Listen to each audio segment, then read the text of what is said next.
Good day, campers. Today we're going to remove, clean, and reinstall these puck lights. From what I understand, there's 3 different kinds. One kind has a set of springs, one kind has clips, the other kind uses screws. The ones I have use the springs, and these covers just snap on.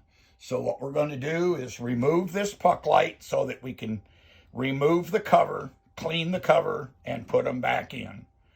While I have them out, we'll talk about what it would take to actually replace one, because that's the reason most people would take them out.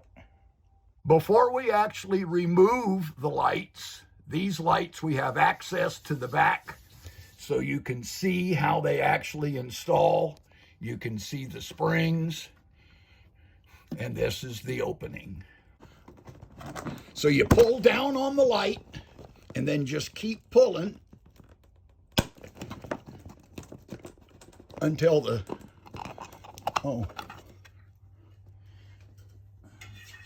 that was the pop we heard, was the cover coming off. So the springs come loose and they come right out. So as we said, these wires they use the squeeze type wire nuts. I don't care for those, but they're all throughout the RV. You can either unsqueeze them or you can use a different type of fastener to actually replace the light.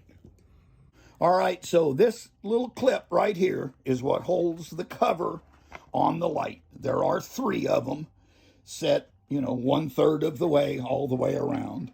If it doesn't fall off when you're taking the light out, you can just kind of pull on this because it's plastic and it'll come unlatched. All right, so to put the cover back on, we're just going to put it in place. Remember that the springs are going to try to push it off. All right, so that's clipped on.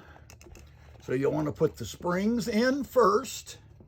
Make sure all the wires go inside. And the light goes back in the opening. So that's removal and reinstallation of an RV puck light. As always, thanks for watching. Please remember to like and subscribe.